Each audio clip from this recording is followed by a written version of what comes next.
పిల్లల్ని పెంచడం అనేది చాలా కష్టమైన పని, అనుభవపూర్వకంగా చెప్తున్నాను. ఒకవేళ భర్తలు ఉద్యోగము కష్టం అని అంటే రాత్రి పగలు మమ్మ మమ్మ మమ్మ మమ్మ వంట చేయాలా, ఇల్లు తుడవాలా, బట్టలు ఉతకాలా, ఇవి చేయాలి అవి చేయాలి, ఇవన్నీ చేస్తూ మళ్ళీ పిల్లల్ని పట్టించుకుంటూ వారి బాగోగులు చూసుకోవడం, అది ఎంత స్ట్రెస్ అంటే. ఇంట్లోనే ఉన్నావు కదా అని తీసి పడేయకండి. నువ్వేం చేస్తున్నావు పొద్దున్న ఇలాంతా ఇలాగుందంటే బిడ్డలు పోరండి, బిడ్డలు సతాయిస్తారండి. ఎంతగా శుభ్రం చేసిన వారు అలాగే చేస్తున్నారు, అర్థం చేసుకో. చూడండి, సామెతల గ్రంథము 31వ అధ్యాయము 31వ వచనంలో ఉంటుంది ఏంటిదంటే, తాను చేసిన పనిని బట్టి అట్టి దానికి ప్రతిఫలమీయదగును, ఆమె పనులు ఆమెకి కొనియాడును అని తెలుగులో రాయబడింది. కానీ ఇంగ్లీష్లో ఏ రీతిగా ఉంటుందంటే, ఆనర్ హర్ అంటే మీ తల్లిని కానీ మీ భార్యని కానీ ఒకవేళ యోగ్యమైనదిగా జ్ఞానవంతురాలుగా ఉన్నట్లయితే మీ భార్యని అంటున్నానండి, కానీ తల్లిని అందరూ కూడా సన్మానించ బద్దులమై ఉన్నాము. Honour her for all that her hands have done and let her works bring her praise. Amen. తను చేసిన కార్యాలన్నిటిని బట్టి తనని సన్మానించాలని లోకం చెప్పేది కాదు, కానీ బైబిల్ చెప్తుంది. ఈరోజు తన సొంత చేతులతో మిమ్మల్ని పెంచి పెద్ద చేసింది కదా. ఈరోజు తల్లి మీద తండ్రి మీద ఆడిపోసుకుంటూ ఉంటాము చాలా మంది. నాకు ఇది చేయలేదే, నాకు ఇది డబ్బులు ఇవ్వలేదే, నాకు ఇలాగే చేసింది, మా అక్కని ఎక్కువ ప్రేమించింది, మా అన్నని ఎక్కువ ప్రేమించింది, నన్ను ప్రేమించలేదే అని చాలా మందికి చేదైన భావము తల్లి అంటే. ఎంతమంది నేను ఎటువంటి తల్లిదండ్రులైనా నేను క్షమించి నేను మనస్ఫూర్తిగా ప్రేమిస్తానన్న వారు ఉంటే చేతులు ఎత్తి హల్లెలూయా చెప్తారా? వెంటనే వారికి తెలియజేయండి, అమ్మా నా కోసం నువ్వు చేసిన త్యాగాలన్నిటిని బట్టి thank you for everything that you've done. Susanna Wesley గురించి ఎంతమంది విన్నారండి? చాలా తక్కువ మంది విన్నారు. సుజానా వెస్లీ ఎవరు అని అంటే, జాన్ వెస్లీ గారి గురించి ఎంతమంది విన్నారు? ఇంగ్లాండ్ దేశంకి చెందిన గొప్ప దైవజనుడు. Is a wonderful great man of God. Charles Wesley గురించి ఎంతమంది విన్నారండి? జాన్ వెస్లీ, చార్ల్స్ వెస్లీ అన్నవారు ఇద్దరు అన్నా తమ్ముళ్ళు. గొప్ప సేవ, గొప్ప పరిచర్యను చేశారు. ఎవరా తన తల్లి అని చాలా మంది కనుక్కున్నప్పుడు సుజానా వెస్లీ. అసలు ఇంత గొప్ప దైవజనులు నువ్వు ఎలాగ తయారు చేసావమ్మా అని ఆమెని అడిగినప్పుడు, ఇంటర్వ్యూ చేసినప్పుడు, బికాస్ జాన్ వెస్లీ అనే గొప్ప దైవజనుడు ఇంగ్లాండ్ దేశం అంతా ఒక ఊపాడండి, ఉజ్జీవం రగిలింపజేశాడు. ఎంతగానో తగ్గించుకొని, ఎంతగానో దీనుడుగా తను మాట్లాడుతూ ఉంటే తన తమ్ముడేమో వాయిద్యాలు వాయించేవాడు, పాటలు రాసేవాడు. ఇరువురు కలిసి సేవ చేసినప్పుడు మొత్తం ఇంగ్లాండ్ దేశం నుండి ఎన్నో స్థలాలకి ఆ ఉజ్జీవం ఆ రీతిగా పాకిందనమాట, సోకింది.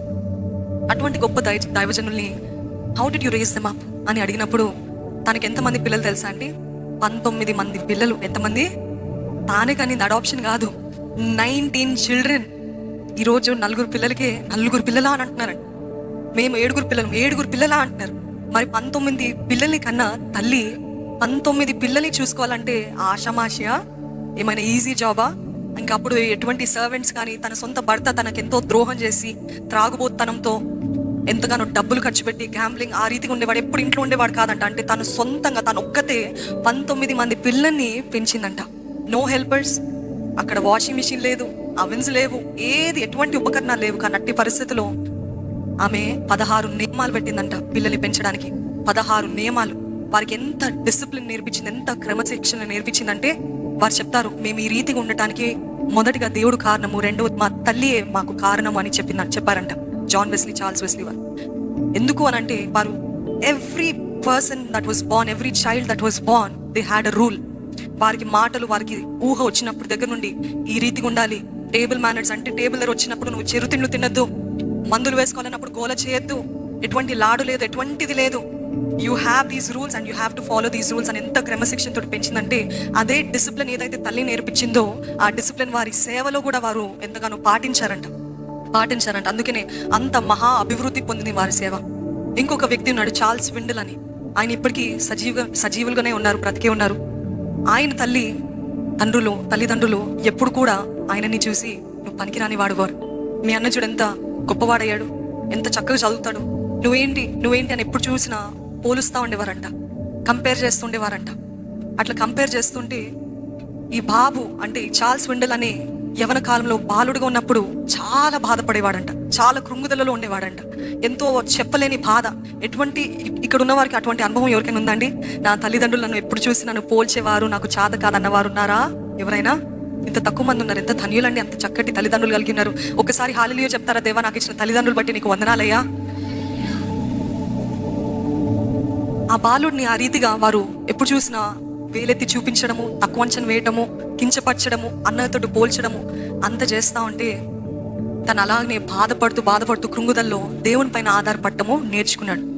దేవుని పైన ఆధారపడటము నేర్చుకున్నప్పుడు ఎదిగే కొలది ఇంకా దేవునితోటి సాన్నిహిత్య సంబంధము కలిగి పెరిగి పెద్దగా అయిన తర్వాత గొప్ప సేవ పరిచర్యను ప్రారంభింపజేశాడని. ఇంచుమించు 2000 రేడియో స్టేషన్స్ ఆయన పేరు పైన ఉన్నాయి.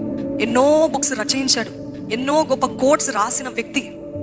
తర్వాత ఏంటి మీ సక్సెస్కి కారణము అని ఆయన అడిగినప్పుడు, నా తల్లిదండ్రులు నేను చిన్న ఉన్నప్పుడు ఎప్పుడు నన్ను పోల్చేవారు, తక్కువ అంచనా వేసేవారు. అప్పటి నుండి దేవుని పైన ఆధారపడటము నేర్చుకున్నాను అని ఈ రీతిగా ఆయన చెప్తా ఉంటే, ఆయనను ఇంటర్వ్యూ చేసిన వ్యక్తి అంటున్నారు, did your parents talk about you like that? ఇంత గొప్ప అచీవ్మెంట్స్ కలిగిన వ్యక్తివి, ఇంత గొప్పగా ఎన్ని రేడియో స్టేషన్స్, ఎన్ని టీవీ స్టేషన్స్, ఎన్ని books, best author, best selling author, ఇటువంటి నిన్ను అలాగ కించపరిచారని ఆశ్చర్యపోతే ఆయన అంటారు, ఏమంటారు తెలుసా? Mothers, you never know who you're raising up. Hallelujah. మీరు ఎవరిని పెంచుతున్నారో మీకు తెలియదు.